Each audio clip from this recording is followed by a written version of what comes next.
Aku dan sahabatku sama-sama menikah dengan keluarga Adi Wijaya. Dia menikahi adiknya yang seorang idola populer, sementara aku menikahi kakaknya yang seorang aktor papan atas. Hingga setengah tahun kemudian, sahabatku memutuskan untuk bercerai. Malam itu, sang aktor diundang dalam sebuah wawancara. Pembawa acara bertanya, dengar-dengar, adik dari aktor Brahma beberapa hari lalu tertangkap kamera menginap bersama aktris Diana Sari, yang memicu rumor keretakan rumah tangga. Bagaimana tanggapan Anda? Brahma menatap lurus ke kamera, berkata santai, "Oh, kalau begitu, sepertinya aku juga akan segera menyusul." Netizen tidak salah, Brahma memang benar, karena saat ini sahabatku sedang duduk di sofa kamar sambil menangis sesenggukan, sementara di luar pintu ada Bagas yang sedang berlutut di atas papan penggilasan, tak henti-hentinya memohon penjelasan. Hanya saja, harus kuakui pintu kamarku yang dipesan khusus dari Prancis ini kedap suaranya keterlaluan. Selain suara ketukan pintu, sama sekali tidak terdengar apa yang sedang ia jelaskan.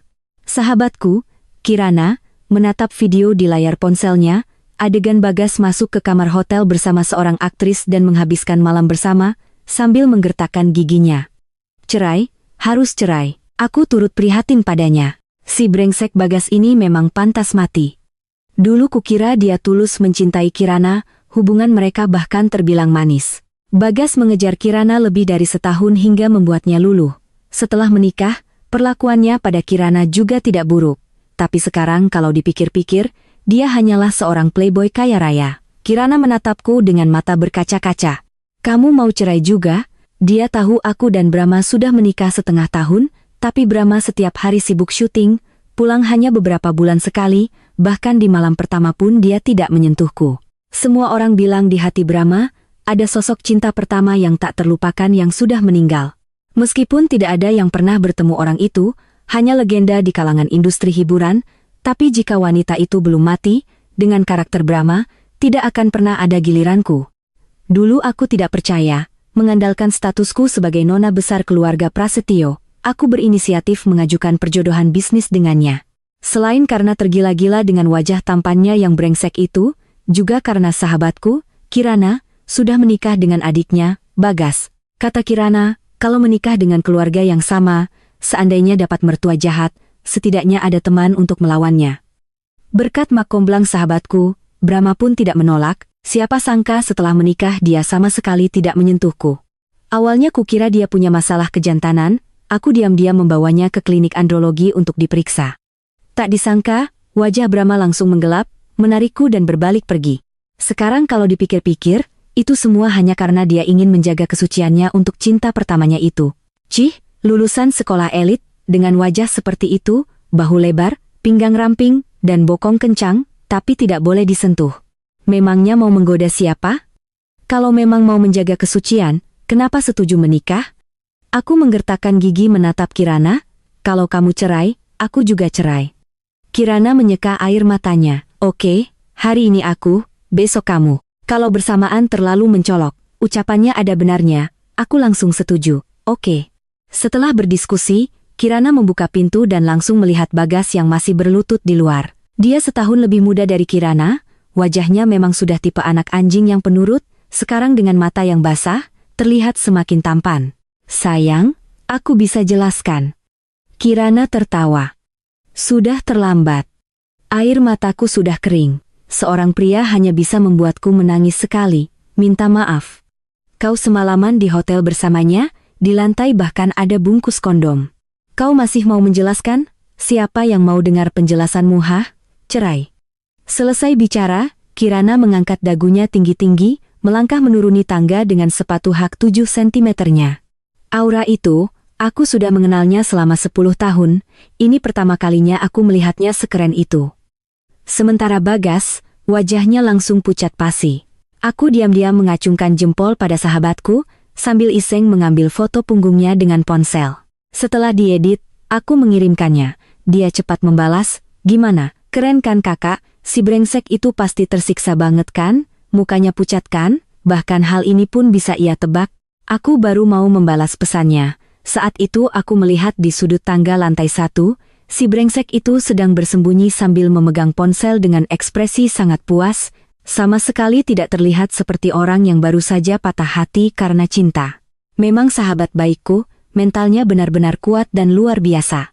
Tentu saja, malam itu Kirana bersiap-siap mengemasi barangnya untuk pergi. Aku buru-buru menghampiri dan menggandeng lengannya. Langsung pergi sekarang? Tunggu aku, malam ini kita tidur bareng saja. Toh Brahma juga tidak pulang. Kirana mengangguk setuju. Dia tahu hubunganku dan Brahma sampai sekarang belum melakukan itu. Biasanya saat senggang, begitu kedua bersaudara Adiwijaya itu keluar, aku dan Kirana langsung membawa tas kecil dan sepatu hak tinggi kami untuk check-in di restoran. Sambil ngeteh sore, kami bergosip tentang kedua bersaudara itu. Sepanjang obrolan, tidak ada satupun kalimat pujian. Kirana bahkan lebih hebat dariku.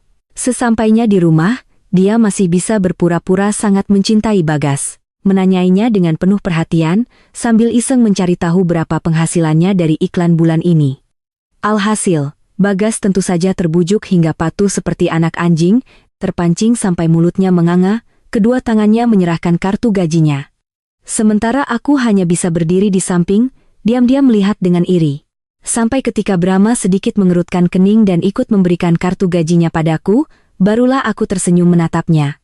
Tapi tatapannya justru meredup, daun telinganya diam-diam memerah, jakunnya yang penuh juga sedikit bergerak. Pantas saja disebut aktor papan atas yang dingin, benar-benar membuat orang ingin menariknya turun dari singgasananya. Kukira dia mungkin sudah tergoyah olehku, malam itu aku diam-diam, sebagai hadiah, mengenakan seragam pelaut yang kubeli saat jalan-jalan sore. Atas saran Kirana, awalnya aku sedikit gugup, tapi teringat saat sore tadi aku menunjukkannya pada Kirana, si brengsek itu sampai mimisan melihatku, bahkan merengek ingin menyentuhnya. Wanita saja begitu, apalagi Brahma, pasti akan mudah ditaklukkan, kan? Sayangnya, saat aku menyelinap ke dalam selimut dan memeluk pinggang Brahma, jakunnya sedikit bergerak lalu dia duduk, memeluk bantal, dan langsung pergi ke ruang kerja. Sebelum pergi, melihatku duduk terkejut di ranjang, dia bahkan dengan perhatian menarik selimut dan menyelimutiku, membungkusku rapat dari kepala hingga kaki. Di tengah musim panas, dengan AC yang menyala, apa dia tidak takut aku kepanasan sampai pingsan? Kirana menarik tanganku ke lantai atas, hanya menyuruh Biksumi membantunya mengemasi semua barangnya, bersiap untuk dibawa pergi besok pagi. Jangan kira karena Kirana tidak kekurangan uang lantas dia orang yang santai. Sebenarnya, tidak ada satu barang pun yang mau ia tinggalkan, takut menguntungkan Bagas. Menurut pemahamanku, sekali si brengsek itu pergi, kamar tidur Bagas mungkin tidak akan tersisa banyak barang. Tapi barang-barangnya terlalu banyak, satu mobil pasti tidak akan muat. Kirana mencibir, kalau tidak muat pun aku harus membawanya, masa mau kutinggalkan untuk dipakai wanita lain? Aku mengangguk, benar juga, yang harus dihemat ya dihemat, yang harus dibelanjakan ya dibelanjakan. Meskipun aku juga tidak kekurangan uang, tapi begitu terpikir nanti ada orang lain yang memakai barang-barang ini, atau dengan wajah jijik membuang barang-barangku, aku merasa sangat tidak nyaman. Maka aku pun berpesan pada Biksumi. Biksumi, tolong sekalian kemasi barang-barang saya juga. Biksumi adalah orang yang dibawa dari rumah lama. Tadi dia sudah mendengar semua percakapan Kirana dan Bagas di lantai bawah. Belum lagi sore tadi, saat aku dan Kirana duduk di sofa sambil bergosip tentang kedua bersaudara Adiwijaya sambil menonton TV, lalu melihat berita media yang menayangkan adegan Bagas masuk hotel bersama seorang aktris. Biksumi juga ada di sana. Dia tahu kenapa Kirana ingin cerai, hanya saja mendengar aku juga ingin mengemasi barang. Dia sedikit terkejut. Aku memutuskan untuk tidak menyembunyikannya lagi, toh aku akan segera pergi bersama Kirana, cepat atau lambat mereka akan tahu. Aku tersenyum, saya juga mau cerai. Biksumi begitu terkejut sampai lap di tangannya jatuh ke lantai. Dia tahu hubunganku dengan Kirana. Bagas dan Brahma sama-sama sangat sibuk, jadi setelah menikah, aku dan Kirana memilih untuk tinggal bersama. Dia di lantai 2, aku di lantai 3. Biasanya setiap hari kami punya teman untuk sama-sama menjelek-jelekkan kedua bersaudara Adiwijaya. Makanya, jelas-jelas di rumah sendiri, tapi Bagas selalu mengeluh bahwa mereka berdua dikucilkan oleh kami. Beberapa saat kemudian, Biksumi menatap Bagas yang berdiri di dekat meja makan, menghela napas, dan akhirnya tidak berkata apa-apa. Hanya saja, bagaimanapun juga dia adalah orang yang ia lihat tumbuh dewasa, ia tetap menasihati, tuan muda kedua, biarkan Nyonya muda pulang untuk menenangkan diri dulu. Anda terus mondar-mandir di depannya seperti ini, dia hanya akan semakin marah. Bagas menatap Biksumi penuh harap, mengangguk, hanya bisa pasrah melihat Biksumi selesai mengemasi barang kami berdua, sampai ketika aku dan Kirana naik ke atas, aku melihat Bagas mengeluarkan ponselnya untuk menelepon Brahma. Begitu membuka mulut, dia sudah seperti mau menangis. Kak, cepat pulang, gawat. Iya, istriku minta cerai. Apa maksudmu tidak ada hubungannya denganmu? Kau juga akan segera diceraikan. Biksumi menghela napas, ikut menelepon ke rumah lama. Dua-duanya minta cerai. Kalau Tuan Besar bangun dan tahu, mungkin langit akan runtuh. Malam itu, sebelum memeluk Kirana tidur, aku mengirim pesan pada Brahma. Besok pagi pulang sebentar. Dia membalas dengan sangat cepat. Oke, aku tertawa dingin, melihat kembali riwayat obrolan kami, setiap pesanku, balasannya selalu sangat dingin. Hatiku menjadi dingin seketika. Tengah malam, seperti kerasukan, aku berdiri di depan pintu ruang kerja Brahma. Aku belum pernah masuk ke sini, Brahma juga tidak mengizinkanku masuk. Kalau dipikir-pikir, di dalamnya pasti ada sesuatu yang tidak boleh kulihat. Tapi sekarang aku malah semakin ingin melihatnya. Aku mendorong pintu dan masuk, lalu melihat di dinding ruang kerja tergantung penuh foto. Gosip Brahma punya cinta pertama yang tak terlupakan itu berawal beberapa tahun lalu, seseorang tidak sengaja melihat foto di ruang kerjanya lalu menyebarkannya. Selain itu, ada juga sebuah kotak obat.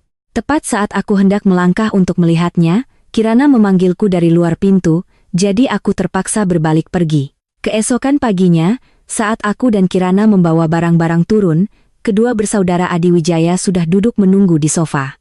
Melihat kami keluar, Brahma sedikit mengerutkan kening. Sementara Bagas matanya langsung memerah. Sayang, dengarkan penjelasanku, aku. Dia tergagap, tapi akhirnya tidak bisa mengucapkan sepatah kata pun. Bagaimanapun, setelah tidur semalaman, wanita itu sudah ada di kamar hotelnya, bagaimana lagi dia bisa menjelaskan? Brahma tetap sedingin biasanya, hanya saja saat melihat aku dan Kirana mengeluarkan akta nikah, rahangnya menegang. Masalahnya belum diselidiki dengan jelas, apa yang kalian lakukan ini tidak terlalu gegabah? Aku menatap Brahma yang duduk tegap di sofa, bahu lebar, pinggang ramping, mengenakan celana hitam dan kemeja putih, lalu meniru sikapnya, tersenyum tipis. Tidak gegabah, dan tidak ada hubungannya dengan mereka. Walaupun mereka tidak cerai, aku juga sudah bersiap untuk pergi. Jari-jari panjang Brahma sedikit bergerak. Kenapa? Aku tertawa dingin.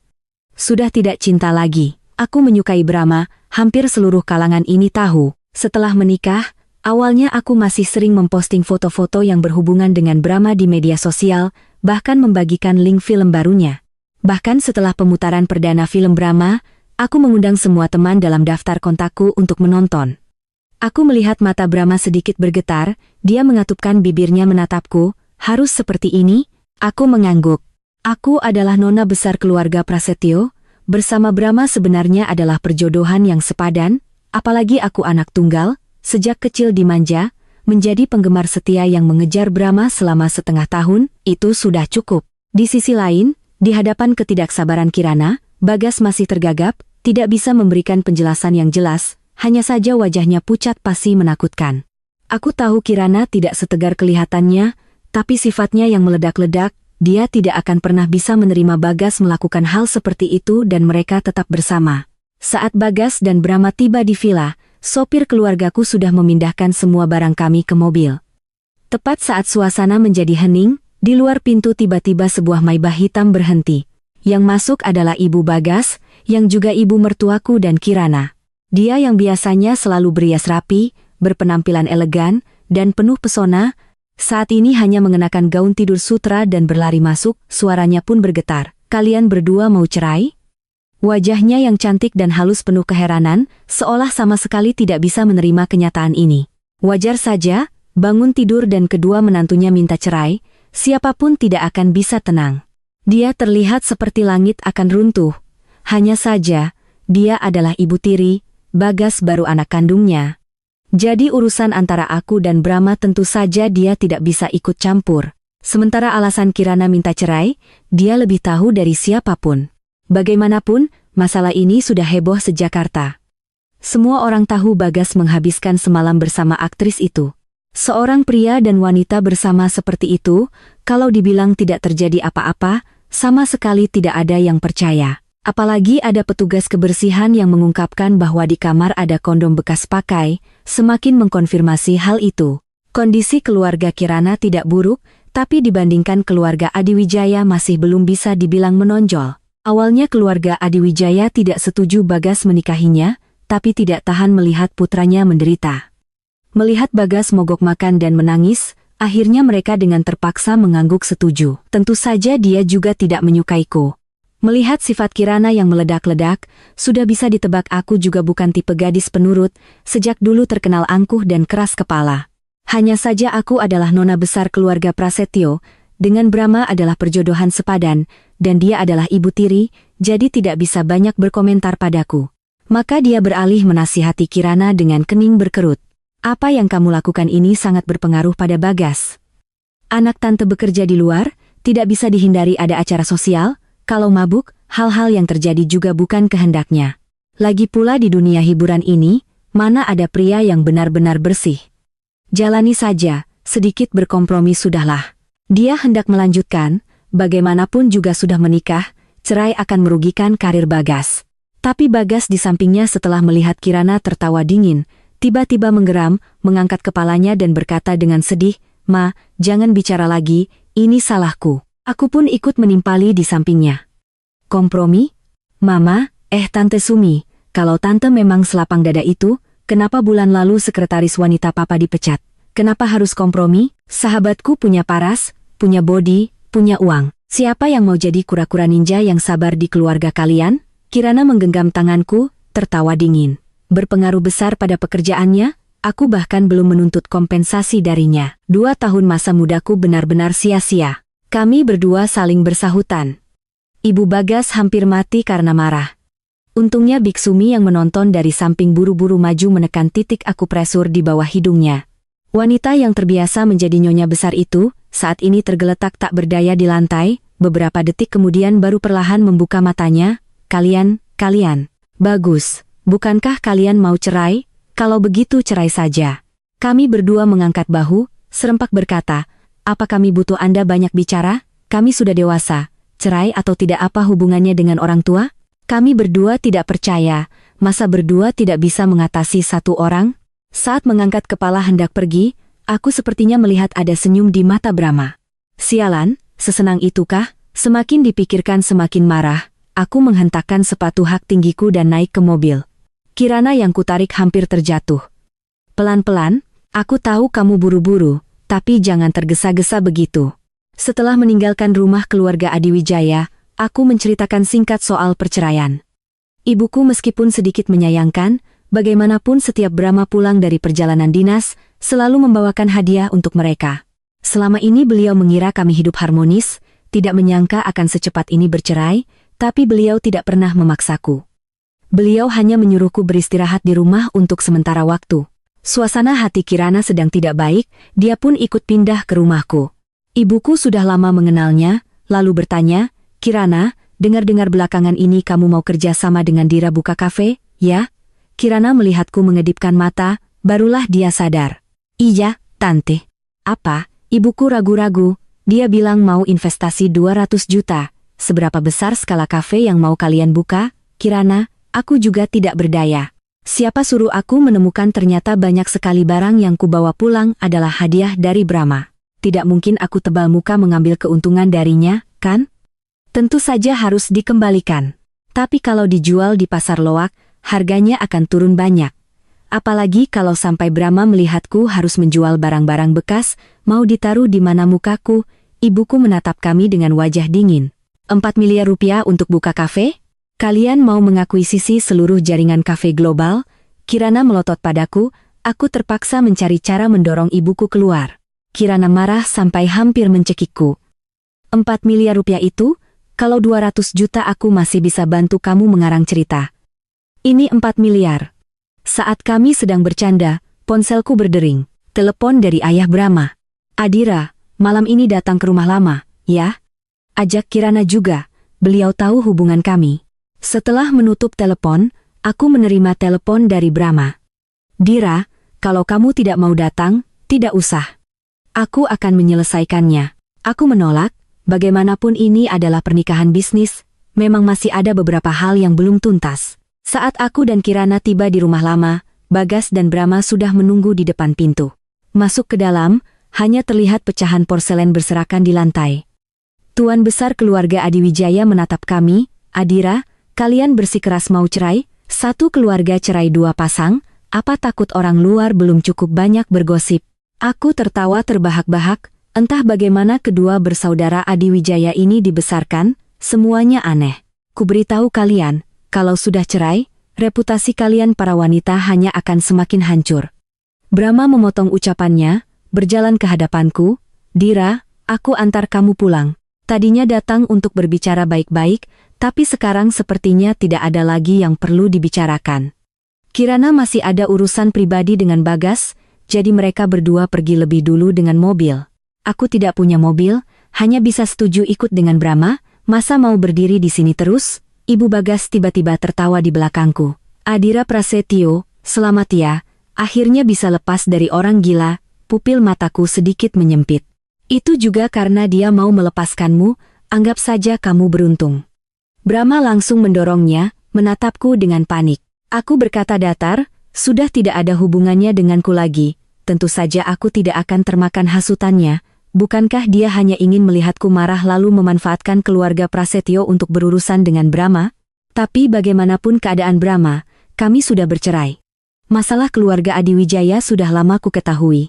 Cukup dengan memikirkan Bagas hanya 3 bulan lebih muda dari Brahma, sudah tahu sekotor apa keluarga Adiwijaya. Apalagi tragedi ibu Brahma yang melompat dari gedung bertahun-tahun lalu, seluruh Jakarta tahu. Tuan besar keluarga Adiwijaya yang dingin dan kejam, hanya diam-diam membawa Bagas pulang untuk dibesarkan. Untungnya hubungan kedua bersaudara itu cukup baik. Hanya saja sejak mereka berdua pindah keluar, selain saat pernikahan, aku tidak pernah kembali lagi. Tiba-tiba aku teringat hadiah pernikahan dari Kirana masih ada di villa di lereng gunung, aku meminta Brahma mengantarku ke sana. Setelah mengambil barang, aku langsung bersiap pergi. Brahma menahan tanganku, seolah ingin menahanku. Aku mengibaskan tangannya dengan kasar. "Tuan Brahma, lain kali panggil saja saya Adira." Wajah Brahma sedikit pucat, ujung jarinya meremas telapak tangannya. Aku bahkan melihat ada bekas darah di telapak tangannya. Menyadari tatapanku, Brahma secara naluriah menyembunyikan tangannya di belakang punggung. "Biar kuantar kau pulang, ya? Ini villa di lereng gunung, tengah malam tidak bisa panggil taksi, ke pusat kota juga butuh lebih dari setengah jam." Sebenarnya aku sangat ingin seperti tokoh utama wanita di novel yang dengan dingin menolaknya, tapi aku kan tidak mau jalan kaki pulang. Belum lagi bahayanya tengah malam, aku juga bukan tipe orang yang tahan susah. Maka aku pun mengangguk.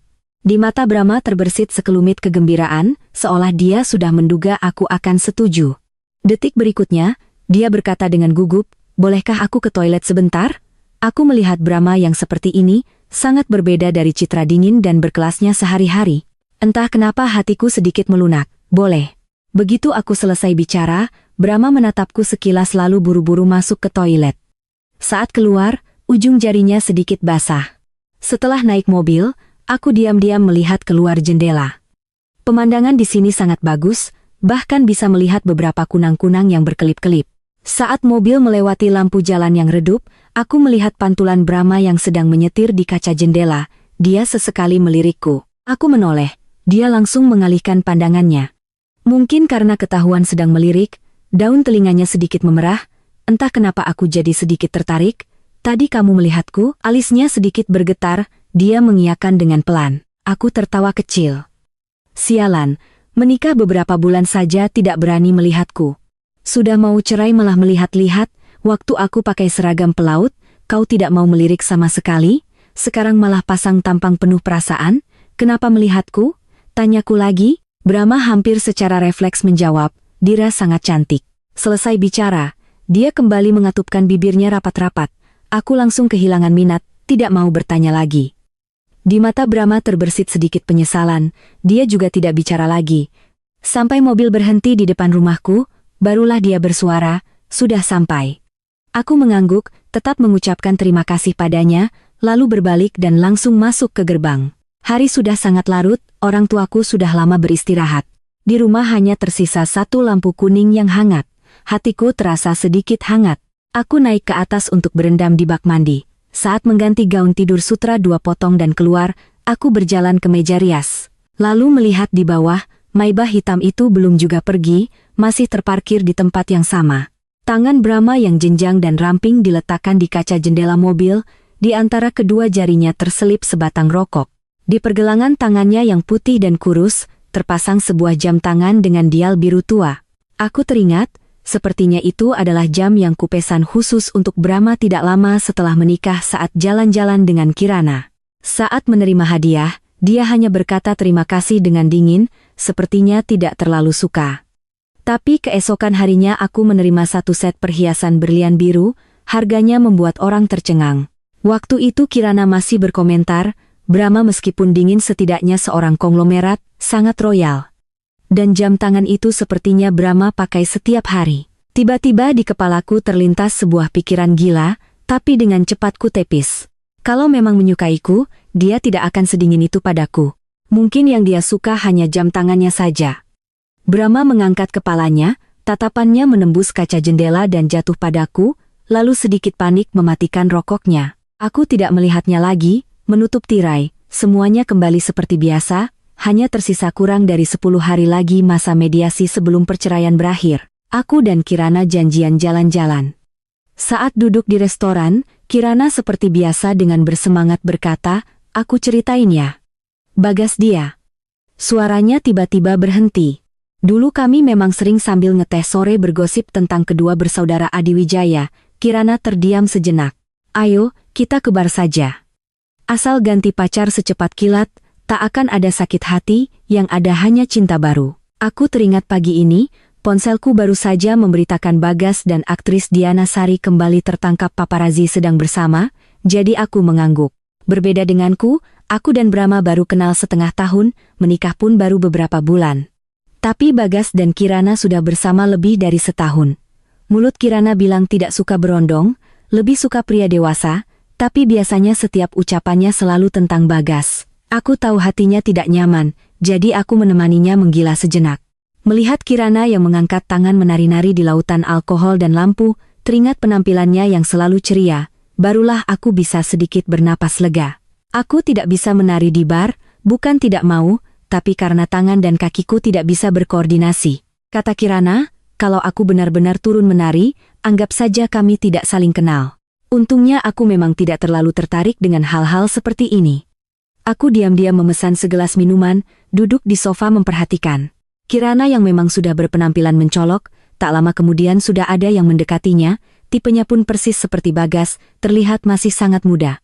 Aku mengalihkan pandanganku, entah minuman apa yang Kirana pesankan untukku. Rasanya tidak keras, bahkan ada aroma buah yang wangi. Kebetulan aku juga haus, jadi aku minum beberapa teguk. Di seberang, seorang pria bercelana hitam dan kemeja putih berjalan mendekat. Di sampingnya ada manajer. Mirip sekali dengan Brahma, tapi aku tahu dia tidak akan pernah muncul di tempat seperti ini. Aku menatap kosong, kebetulan mendengar teriakan minta tolong Kirana, buru-buru berdiri, secara refleks berjalan ke arah lantai dansa. Tapi yang kulihat adalah Kirana sedang digendong di bahu oleh Bagas, di sampingnya ada pria yang tadi mendekatinya.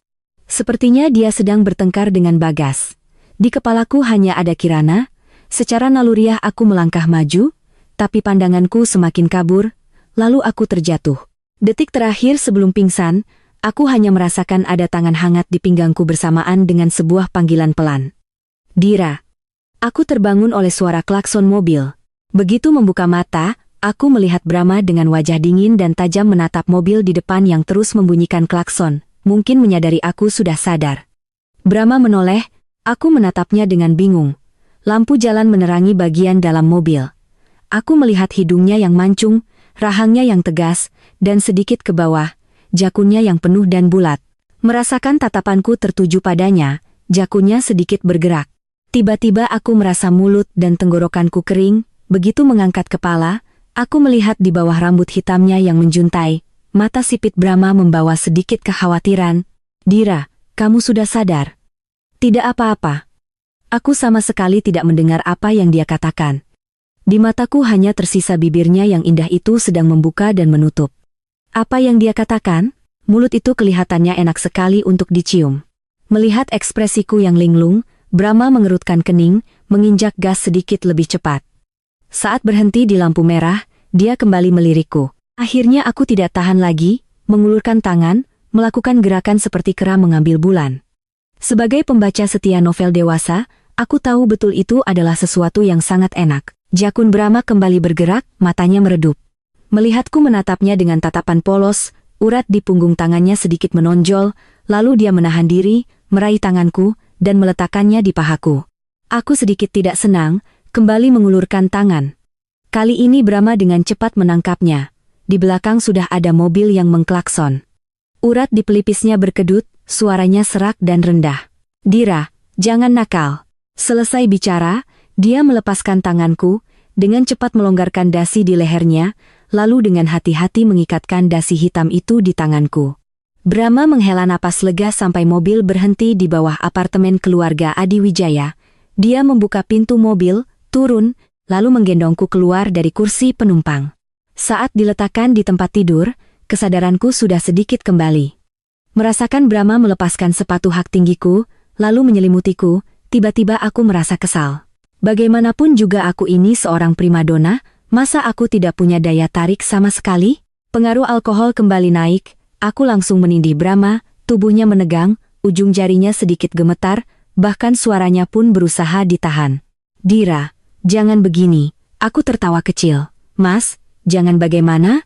Tidak lama setelah Kirana dan Bagas menikah, hanya karena satu kalimat aku merasa kesepian, Bagas yang begitu menyayangi istrinya setuju membiarkannya membawaku tinggal bersama. Bagas dan Brahma tinggal di satu villa, tapi Brahma sibuk sepanjang tahun, sangat jarang ada di rumah. Jadinya di villa itu sebagian besar waktu hanya ada pasangan pengantin baru itu. Takut mengganggu mereka, aku pindah ke lantai 3, kamar di seberang adalah kamar Brahma. Pagi itu, pasangan pengantin baru itu sudah berdiri di depan kamarku sejak pagi. Kirana tanpa basa-basi mendorong pintu dengan keras. "Sudah jam 5 sore masih belum bangun. Kamu mau tidur sampai kapan, ha?" Bagas berdiri di samping menatapku dengan ejekan, kelihatan sekali semalam begadang main game lagi. Atau lagi chatting sama cowok ganteng? Melihatku masih meringkuk di dalam selimut, Kirana tertawa kesal. "Main terus saja, setiap hari begadang sampai jam 3,4 pagi, takut orang tidak tahu kamu jomblo, ya? Kalau ada laki-laki di sampingmu kan tidak akan setiap malam hanya bisa memeluk ponsel main game. Aku sih sekarang mainnya sama suami." Saat aku hendak menarik selimut lagi, Kirana sudah menerjang dan merebut selimutku, melemparkannya ke samping. Bagas saat itu sudah berangkat ke lokasi syuting sejak pagi, dia tahu di rumah tidak ada siapa-siapa, tapi aku tidak sengaja melihat pintu di seberang baru saja terbuka. Brahma berdiri di sana, wajahnya dingin seperti pualam, tatapannya datar melirikku, lalu hampir seketika berbalik pergi. Saat itulah, aku baru sadar gaun tidurku sudah melorot sampai ke pinggang. Aku panik sampai hampir berteriak. Setelah kejadian itu, sebagai kompensasi, Kirana mengajakku berbelanja sepuasnya di mall. Saat kembali, aku membawa baju renang baru ke kolam renang, berniat bermain air sebentar. Siapa sangka baru berenang beberapa putaran, betisku tiba-tiba kram hebat. Air dingin menyelimuti tubuh, rasa sakit datang tiba-tiba. Aku hampir tidak sempat bereaksi saat Brahma melompat turun dan menopangku. Dia memelukku keluar dari air, lengannya kokoh, napasnya dingin dan stabil, lalu mendudukkanku di tepi kolam renang, berjongkok di hadapanku, dengan serius memeriksa kakiku. Sejak saat itu aku mulai menyukainya.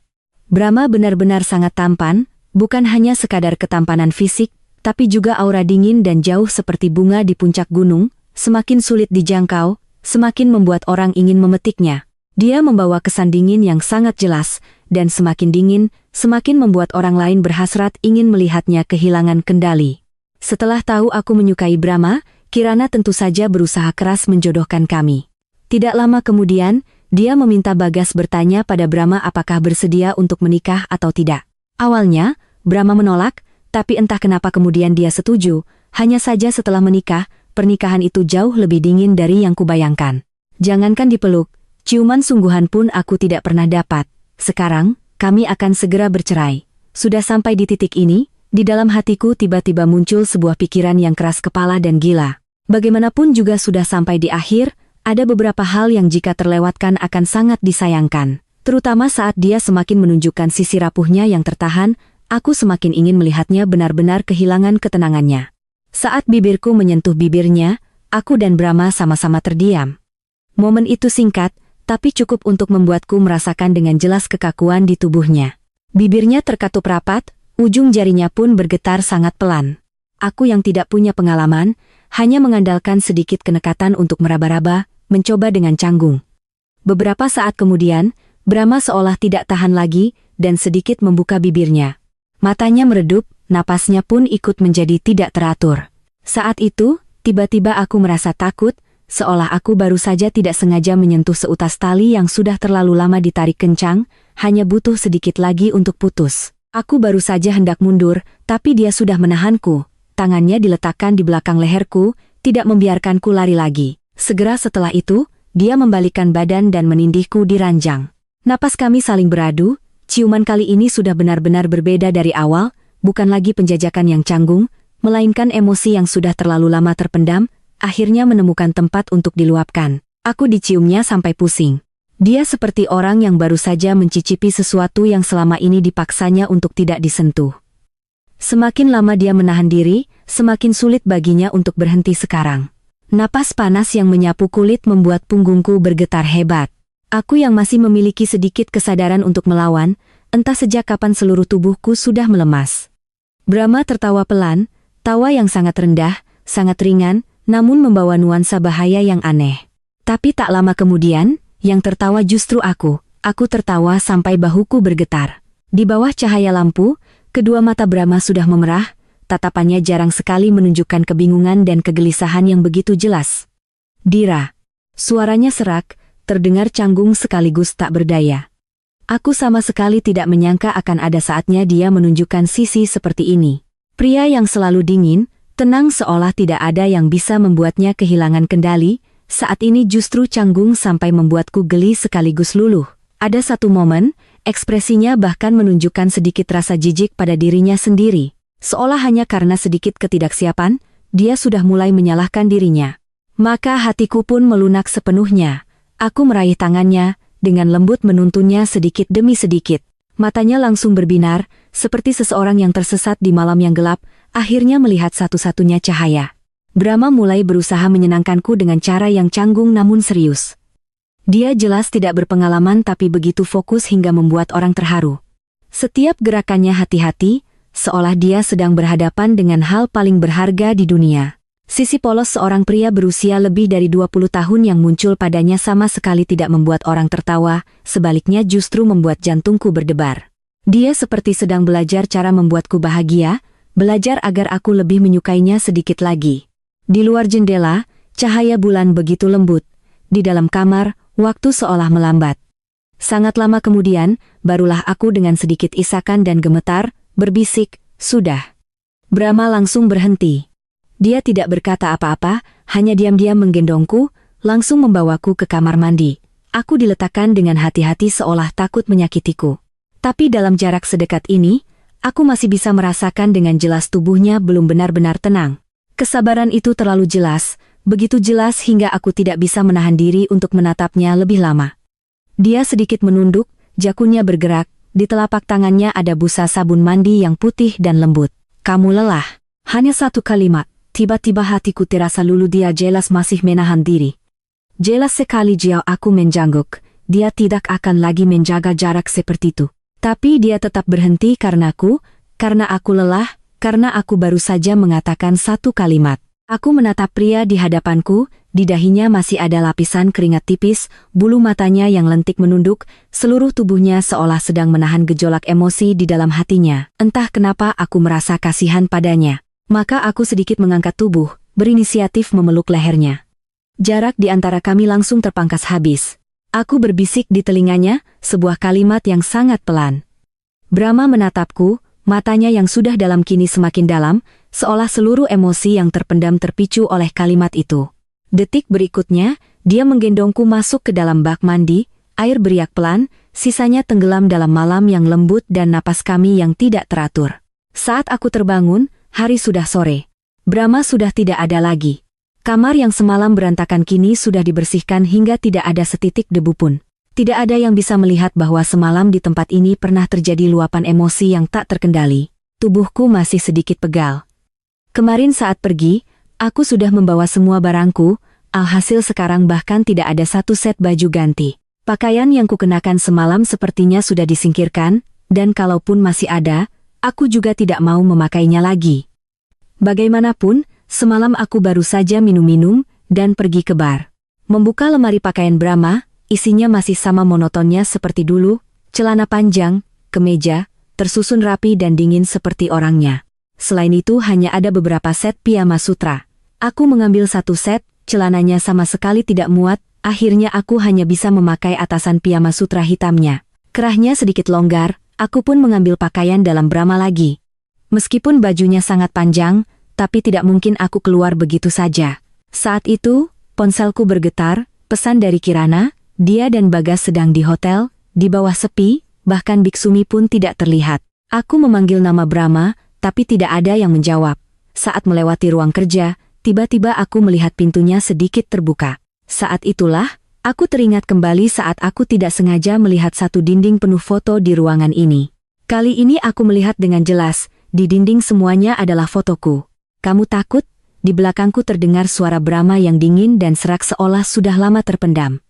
Secara refleks, aku mundur 2 langkah, panik berbalik dan melihat Brahma sudah berdiri tepat di belakangku. Matanya yang kelam sedikit bergetar. Dia mengangkat tangannya, jari-jarinya yang panjang dan ramping dengan lembut menyentuh pipiku. Kamu takut? Brahma, kenapa? Kenapa di ruang kerjamu penuh dengan fotoku? Dari usia 17 tahun sampai sekarang, sebenarnya sejak kapan Brahma mengenalku? Bukankah kami baru kenal setelah Bagas dan Kirana menikah? Brahma menunduk, perlahan mendekatiku. Sampai dahinya menyentuh dahiku, barulah dia berhenti. Bibirnya terlalu dekat, begitu dekat hingga aku tanpa sadar menahan napas. Dira, tahukah kamu ada saatnya aku sangat ingin mengurungmu di sini, agar kamu hanya bersamaku? Pupil mataku sedikit menyempit, menatap pria di hadapanku yang jelas masih berpenampilan dingin seperti bunga di puncak gunung, namun di dasar matanya ada sebuah obsesi yang membuat orang bergidik. Dia tertawa pelan lalu mengangkat tangannya menutupi mataku. Bulu mataku bergetar, menyapu telapak tangannya, menimbulkan rasa geli yang samar. Suaranya merendah, lebih serak dari biasanya. Jangan menatapku seperti itu. Melihatnya seperti ini, hatiku memang sedikit terguncang, tapi akhirnya aku tetap patuh mengangguk. Brahma menunduk. Dira, jangan takut padaku, aku tidak akan menyakitimu. Jadi orang yang dia pilih untuk disakiti adalah dirinya sendiri. Semalam aku sudah melihat bekas luka di lengan Brahma. Ada yang lama, ada yang baru, tumpang tindih.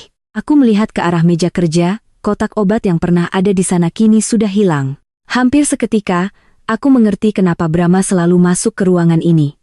Tubuhnya tiba-tiba sedikit gemetar, rahangnya juga menegang. Entah kenapa, tiba-tiba di hatiku muncul kemarahan. Aku mengangkat kepala dan menanyainya, foto-foto ini diambil sejak kapan?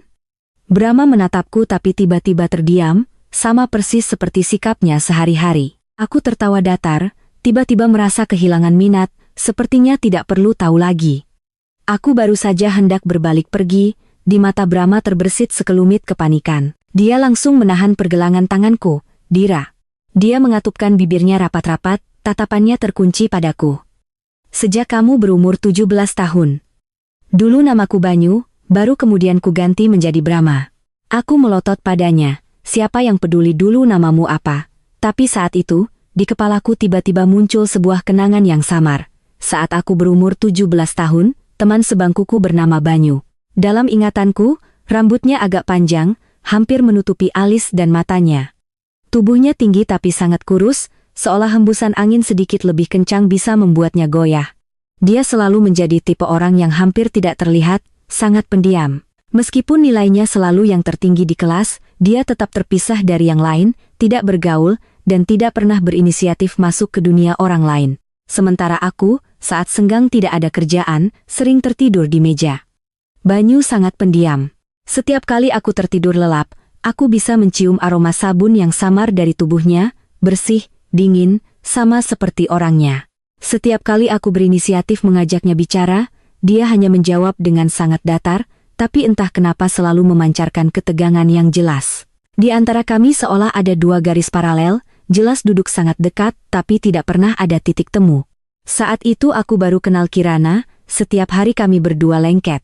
Karena itu aku menolak dijemput sopir di rumah dan setiap hari pulang sekolah jalan kaki bersamanya. Sampai suatu hari Kirana izin tidak masuk, saat melewati gang dekat gerbang sekolah, aku selalu merasa seperti ada yang menatapku. Aku ketakutan sampai berlari, hasilnya tidak sengaja menginjak botol minuman di tanah, kakiku terkilir sakit sampai hampir menangis. Banyu muncul saat itu, dia tidak berkata apa-apa, hanya diam-diam berjongkok di hadapanku, memberi isyarat agar aku naik ke punggungnya. Aku langsung naik, tubuhnya sedikit menegang sejenak lalu tetap dia menggendongku. Sepanjang jalan itu, dia tidak bicara, hanya diam-diam menggendongku sampai depan rumah. Saat aku menoleh untuk berterima kasih, dia hanya menjawab dengan suara serak, "Tidak perlu." Keesokan harinya, aku bahkan membawa buah untuk berterima kasih pada Banyu, tapi hari itu dia tidak masuk kelas, dia pindah sekolah. Meskipun saat itu aku sedikit bingung, tapi kejadian itu akhirnya hanya menjadi sebuah selingan singkat di masa mudaku, dengan cepat kulupakan. Tapi sekarang Brahma memberitahuku bahwa dulu namanya Banyu. Jadi waktu itu kenapa dia pindah sekolah? Brahma menatapku, menghela napas pelan, karena waktu itu aku sakit. Dira. Aku sedikit tidak percaya. Brahma yang begitu tinggi besar, bagaimanapun kelihatannya tidak seperti orang yang pernah sakit, bahkan dia sering berolahraga, fisiknya jauh lebih kuat dari orang biasa. Ternyata ucapan Ibu Bagas benar. Sepertinya Brahma bisa membaca pikiranku, matanya meredup. Iya, depresi. Aku membelalakan mata, sama sekali tidak menyangka Brahma pernah menderita depresi. Setiap hari sepulang sekolah, aku akan berjalan di belakangmu dan Kirana. Sampai hari itu kamu ketakutan, jadi. Dia keras kepala sekaligus membawa penyakit itu pada dirinya. Juga karena aku sudah merasa takut, maka dia memilih untuk mundur, memilih untuk pergi. Berpikir seperti itu, semuanya seolah menjadi lebih masuk akal. Aku teringat kembali perasaan saat itu, perasaan diawasi orang lain, diikuti oleh tatapan seseorang di belakang punggung, sampai sekarang masih membuat orang tidak nyaman. Tapi jika orang itu adalah Brahma, anehnya aku tidak merasa setakut itu lagi. Setelah kejadian itu, aku juga tidak berani lagi berjalan sendirian melewati gang itu. Ternyata hal itu benar-benar meninggalkan trauma di hatiku. Wajah Brahma perlahan memucat, seluruh tubuhnya seolah diselimuti rasa jijik pada dirinya sendiri, dingin dan kesepian. Dira, apa kamu jadi semakin takut padaku? Tapi yang ingin kupastikan bukan itu. Aku menatapnya, bertanya dengan sangat pelan. Brahma, kamu suka padaku, kan? Brahma mengangguk, lalu dia menekankan, bukan suka. Dia melangkah maju, memeluk pinggangku. Bulu matanya menunduk, tatapannya begitu lekat seolah ingin terpatri langsung di hatiku. Dia menatapku dengan sangat serius. Cinta. Tadinya aku sudah siap untuk jatuh sendirian di sudut yang gelap, tapi kamu sekali lagi menerobos masuk ke dalam hidupku. Tanganku menyentuh bekas luka paling parah di lengan Brahma. Luka ini sejak kapan? Brahma terdiam sangat lama. Sampai aku mengangkat kepala menatapnya lekat, barulah dia menjawab pelan, saat aku setuju menikah denganmu, aku tertegun. Aku terlalu egois, jadi pantas dihukum. Dira, aku tidak bisa menahanmu di sisiku, aku hanya akan menyusahkanmu. Dulu aku samar-samar menyadari Brahma sengaja menjaga jarak denganku, selalu menggunakan sikap dingin untuk menutupi sesuatu. Tapi aku tidak pernah berpikir, ternyata karena dia memiliki masalah dalam mengekspresikan perasaannya sendiri. Aku menunduk, saat itu aku melihat di bawah lengan kemeja birunya ada noda basah berwarna gelap yang menyebar. Jantungku terasa sesak, langsung menarik lengan bajunya, sebuah luka baru terlihat, jelas baru hari ini. Aku berbuat salah lagi. Ini hukuman yang pantas kuterima. Warna merah masih perlahan menyebar. Aku berbalik dan buru-buru pergi. Saat kembali, aku melihat Brahma sedang berjongkok di lantai, ekspresinya kesakitan, lingkar matanya memerah tapi tidak mengeluarkan suara sedikit pun. Aku menghela napas pelan, membawa kotak P3K dan masuk. Aku duduk di hadapannya, mengambil antiseptik untuk membersihkan lukanya. Setelah didisinfeksi, aku akan membawamu ke rumah sakit. Lukanya dalam, harus ditangani dengan benar. Brahma mengangkat kepala menatapku, matanya begitu hitam hingga membuat orang sesak napas. Kamu tidak mau lari? Aku sakit dan aku berbuat salah. Aku meletakkan barang di tanganku, menatap lurus ke matanya. Brahma, semalam aku yang berinisiatif, dan aku rela, Kamu tidak berbuat salah sama sekali. Seseorang yang debut 3 tahun, hanya dengan akting yang natural dan wajahnya itu sudah menjadi aktor papan atas. Tapi dalam urusan perasaan, dia begitu tidak percaya diri. Aku terdiam sangat lama, akhirnya tetap berkata dengan lembut, "Brahma, kita berobat." "Iya, aku akan menemanimu." Brahma mengangguk pelan. Aku diam-diam bernapas lega, menyetir sendiri membawanya ke rumah sakit, menangani lukanya dengan hati-hati lalu menyingkirkan semua benda tajam yang bisa membahayakan. Setelah pulang, aku dengan serius mencari informasi tentang kondisinya, lalu menelepon Bagas. Mengetahui Brahma sudah setuju untuk bekerja sama dalam pengobatan, dia sangat terkejut. "Kakakku, mau berobat?" Bagas memberitahuku bahwa dulu keluarga Adiwijaya pernah mengatur dokter untuk merawat Brahma, tapi dokter pria itu justru memiliki niat buruk terhadap kondisi lemahnya yang langka. Dia mencoba memanfaatkannya, hasilnya Brahma menekannya ke lantai, hampir menyebabkan insiden besar. Sejak saat itu, Brahma menjadi sangat membenci dan menolak pengobatan. Pengobatan dilakukan 3 hari sekali. Setiap kali aku selalu menemani Brahma. Suatu kali, baru saja keluar dari ruang praktek, dia mengangkat tangan menyeka keringat tipis di dahiku. Di matanya kembali muncul emosi yang familiar, rasa jijik pada diri sendiri yang begitu dalam hingga membuat orang sesak. Aku langsung berjinjit dan mencium bibirnya dengan ringan. Brahma tertegun. Mengangkat kepala, rasa jijik di matanya hampir seketika tergantikan oleh kegembiraan yang tak terduga. Matanya berbinar, begitu cerah hingga hampir tak bisa disembunyikan, jelas sekali dia sangat menyukainya. Saat itu, dokter masuk dari luar, berdeham pelan. Wajahku memerah, menunduk patuh seperti burung puyuh. Brahma tertawa pelan. Dokter memberitahuku, karena ibu Brahma meninggal lebih awal dan ayahnya terlalu dingin, aku perlu lebih sering berada di sisinya. Dan kondisi Brahma memang benar-benar membaik sedikit demi sedikit. Setelah kembali ke villa, aku mencegat Brahma tepat di depan pintu saat dia baru saja keluar dari kamar mandi. Ujung jariku menyentuh perutnya yang terekspos, di bawahnya hanya terbalut handuk putih. Seluruh tubuhnya seolah diam-diam memancarkan satu sinyal, suka. Bahkan matanya pun terpaku padaku. Tapi saat aku menarik tanganku, berbalik hendak pergi, wajahnya langsung diselimuti sedikit kesepian yang samar. Aku tertawa lalu berbalik dan langsung masuk ke kamar mandi. Brahma berdiri di sana menatapku, tubuhnya yang tinggi besar, diam hingga hampir kaku. Aku menarik resleting gaunku di samping pinggang. "Mau masuk bersama?" Matanya meredup, lalu dengan sangat patuh mengangguk. Di tengah kebingungan, ponselku tiba-tiba berdering. Ibuku yang menelepon. "Kamu kemana lagi? Kenapa belum pulang? Beberapa hari ini kok sering keluar terus? Di luar sebenarnya ada siapa?" Gerakan Brahma terhenti seolah ada yang menekan tombol jeda, bahkan otot punggungnya pun sedikit menegang. Aku merasa geli, ujung jariku perlahan menyusuri dari jakunnya ke bawah, dia menelan ludah pelan. "Ma, aku lagi sama Kirana." Ibuku sepertinya sedikit curiga, "Benarkah?" Aku menjawab sekenanya. Mama tidak percaya, telepon saja dia. Setelah menutup telepon, aku langsung mengirim pesan pada Kirana, kemudian seperti orang yang kembali mendekat pada Brahma. Beberapa hari kemudian, Bagas memposting sebuah video beserta surat dari pengacaranya. Dalam video tersebut, setelah Bagas mabuk, Diana Sari membantunya ke tempat tidur, tetapi di dalam kamar masih ada seorang aktor pria lain. Setelah itu, kedua orang itu sama sekali tidak mempedulikan Bagas yang tertidur pulas di sofa. Hingga menjelang pagi, pria itu baru diam-diam pergi, sementara Bagas jelas-jelas dijebak. Saat terbangun dengan panik, di hadapannya hanya ada sebuah kamar yang berantakan, begitu keluar langsung difoto oleh sekelompok paparazi. Memang benar Bagas kehilangan ingatan setelah minum, tapi seorang pria yang sudah mabuk sampai pingsan sama sekali tidak mungkin bisa melakukan apa-apa dengan Diana Sari. Dia butuh waktu lama untuk menemukan bukti, akhirnya menyuap aktor pria itu, mendapatkan rekaman video lengkap lalu menuntut keduanya. Seluruh internet serentak bersorak, aku meneruskan postingan Bagas pada Kirana, sekalian meneleponnya. Hasilnya dia berkata dengan tenang, "Aku sudah tahu lama, malam itu di hotel, Bagas sudah menunjukkannya padaku. Jadi maksudnya, kami sekarang bersama." Sudut bibirku berkedut. Di telingaku masih terdengar nada manja seseorang. "Sayang, ini Coca-Cola tanpa es dan susu hangat yang kamu pesan."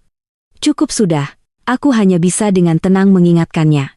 Ibuku menyuruhmu datang makan, katanya sudah lama tidak bertemu." Kirana langsung setuju. "Oke, aku segera ke sana." 3 jam kemudian, Ibuku duduk di meja makan, matanya terus tertuju padaku dan Kirana. Kirana, tante mau tanya sesuatu. Kirana yang sedang asyik makan, mendengar itu langsung mengangkat kepala. Tanya saja, tante. Ibuku menatapku lalu menatap Kirana, ekspresinya sangat rumit. Beberapa saat kemudian, barulah beliau perlahan membuka mulut. Kirana, tante mau tanya, belakangan ini di rumah ada belasan tas dan barang-barang mewah, semuanya kamu yang belikan untuk Dira? Kirana terdiam, menoleh melirikku. Aku langsung berkeringat dingin, barang-barang itu sebenarnya dikirim oleh Brahma, hanya saja beberapa waktu lalu baru saja heboh soal perceraian, semuanya belum sepenuhnya stabil. Kalau cerai masih mudah dijelaskan, tapi kalau sekarang kembali bersama, ibuku pasti akan menganggapku mempermainkan perceraian, pasti akan memarahiku habis-habisan. Untungnya Kirana sudah melindungiku selama bertahun-tahun. Aku baru saja mengedipkan mata padanya, dia sudah langsung mengerti, menyambung dengan santai, iya, tante, semuanya saya yang beli untuk Dira. Ibuku menghela napas pelan, anak ini, kenapa dibelikan sebanyak itu? Lalu beliau melanjutkan, lalu mawar yang setiap hari dikirim, kamu juga yang suruh orang kirim? Wajah Kirana jelas menegang. Melihatku kembali mengedipkan mata padanya, dia hanya bisa tergagap. Iya, betul. Tante, saya lihat bagus, Dira juga suka. Jadi saya suruh orang kirim setiap hari. Aku diam-diam mengacungkan jempol padanya dalam hati. Memang sahabat sejati. Wajah ibuku kaku, menatap Kirana lalu menatapku. Beliau terdiam sangat lama, seolah harus mengumpulkan semua keberanian untuk menanyakan pertanyaan terakhir. Kalau begitu, kemarin waktu dia pulang, bekas ciuman di lehernya itu juga kamu yang buat? Sumpit di tangan Kirana jatuh ke lantai. Dia meremas kedua tangannya, menggertakkan gigi menatapku, lalu dengan sangat susah payah menjawab. Iya, betul. Tante. Ibuku, ayahku tersedak nasi, batuk beberapa kali, wajahnya memerah. Dia mengambil tas dan berdiri. Papa masih ada urusan di kantor, kalian lanjutkan saja makannya. Selesai bicara, dia langsung pergi. Seluruh ruang makan tiba-tiba menjadi hening. Sampai selesai makan, barulah ibuku dengan ragu-ragu bersuara. Tante tahu sekarang kalian berdua sudah cerai, mungkin karena senasib jadi timbul rasa saling bergantung lalu salah mengira itu cinta. Tapi kalau sudah cerai beberapa waktu, kalian kan masih muda, masih bisa memulai hubungan baru. Kamu tahu, tante bukan orang yang konservatif, tapi kadang-kadang juga tidak bisa terlalu terbuka. Sudut bibir Kirana berkedut. Iya, tante, saya mengerti. Mendengarnya menjawab seperti itu, ibuku sepertinya baru bisa bernapas lega. Setelah makan siang, aku dan Kirana naik ke atas. Begitu masuk kamarku, Kirana langsung menindihku di ranjang. Nggak salah nih, anak sialan, semua masalah kamu limpahkan ke aku buru-buru minta ampun. Kirana mencubit pipiku untuk melampiaskan amarahnya, lalu menyipitkan mata bertanya. Tunggu dulu, bekas ciuman di lehermu itu kenapa? Bukannya kamu sudah cerai sama Brahma? Hebat ya, secepat ini sudah punya pacar baru. Melihat bekas ciuman di belakang telingaku, dia langsung menggodaku. Lumayan juga ya, lebih jago dari kakaknya Bagas, tahu juga caranya. Sudut bibirku berkedut, mungkinkah itu Brahma yang menciumnya? Tepat saat aku hendak menceritakan semuanya pada Kirana, aku melihat ibuku membawa sepiring buah, berdiri kaku di luar pintu dengan ekspresi terkejut. Saat itulah aku baru sadar posisi Kirana saat ini masih menindihku di ranjang. Kirana juga tertegun, mengikuti arah pandanganku dan menoleh ke belakang. Saking terkejutnya dia langsung melompat turun dariku. Tante, tante. Ibuku berbalik dan lari seperti angin. Kirana menangis tanpa air mata, masih memanggil dari belakang. Tante, dengarkan penjelasan saya dulu. Aku tertawa sampai hampir kehabisan napas. Kirana dengan kesal menepukku. Masih bisa ketawa kamu? Aku duduk, menyeka air mata karena tertawa di sudut mataku. Nggak apa-apa, nanti aku jelaskan ke Mama. Barulah Kirana sedikit lebih tenang, tapi dia masih terus mendesakku soal bekas ciuman itu. Terpaksa aku menceritakan semua hal tentang Brahma padanya. Kirana juga sedikit terkejut, nggak kelihatan ya. Kakaknya Bagas ternyata pernah depresi, tapi kamu bilang begitu aku jadi ingat, Bagas bersikeras tinggal bersama Brahma mungkin juga untuk merawatnya, kan? Aku mengangguk, memang begitu. Kirana menghela napas pelan. Baguslah, nanti kita tetap satu keluarga. Tapi, Dira, kamu benar-benar memutuskan untuk bersama Brahma?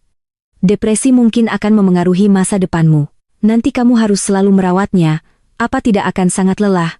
Aku mengerti kekhawatirannya. Dulu aku juga pernah ragu, tapi justru karena itu aku semakin tidak bisa pergi saat ini. Apalagi Brahma juga sudah mulai aktif berobat. Kirana akhirnya bernapas lega. Oke, apapun yang kamu lakukan, aku dukung.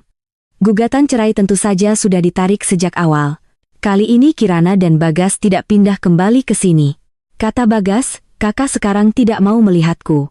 Aku mengangkat alis, melirik Brahma, hanya saja masih sedikit menyayangkan tidak bisa setiap hari bersama Kirana lagi. Tapi untungnya rumah baru mereka tepat di sebelah, hanya beberapa langkah dari sini. Brahma yang memberikannya. Begitu mereka pergi, Brahma langsung menggendongku ke lantai atas. Saat dipeluk erat olehnya, aku hanya bisa menatap pria di hadapanku dengan mata berkaca-kaca. Dulu bukankah masih berpura-pura suci? Kenapa sekarang sama sekali tidak bisa menahan diri? Dulu hanya kucium sedikit saja, telinganya sudah memerah. Dira. Boleh.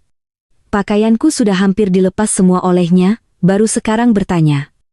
Mata Brahma begitu dalam menakutkan, namun seolah sedang menahan diri hingga batasnya. Dia selalu seperti itu, jelas sudah didorong oleh emosi hingga ke puncak, tapi tetap harus bertanya padaku, seolah jauh aku menggeleng, dia akan benar-benar berhenti. Namun kali ini, kelembutan itu seolah hanya membuat suasana semakin membara.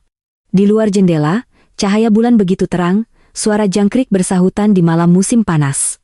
Di dalam kamar yang sunyi, napas kami berdua perlahan menyatu, begitu panas hingga udara pun seolah diwarnai oleh nuansa yang kabur dan memabukkan. Laporan kontrol Brahma yang dibuat sore tadi tidak sengaja jatuh ke lantai. Dia sudah tidak perlu lagi menggunakan cara menyakiti diri untuk bertahan. Karena dia sudah memiliki obatnya sendiri, angin malam masuk dan membalik beberapa lembar kertas. Di atasnya tertulis dengan jelas, proses terapi psikologis telah selesai, pemulihan baik. Epilog, Brahma. Umur 18 tahun, aku bertemu Adira yang berumur 17 tahun. Entah kenapa mataku selalu tanpa sadar tertuju padanya. Dia tertidur di meja, entah bermimpi apa, dalam tidurnya dia menggenggam tanganku. Setelah itu aku mulai sering berjalan di belakangnya, diam-diam memperhatikannya.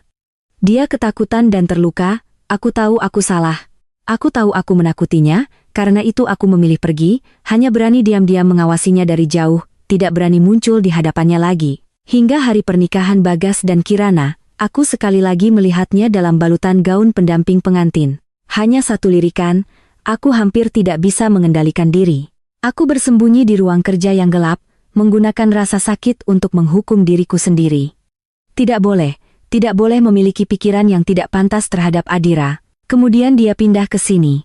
Aku melihat penampilannya yang baru bangun tidur, pakaiannya berantakan, aku hanya bisa mengatupkan bibir dan berbalik.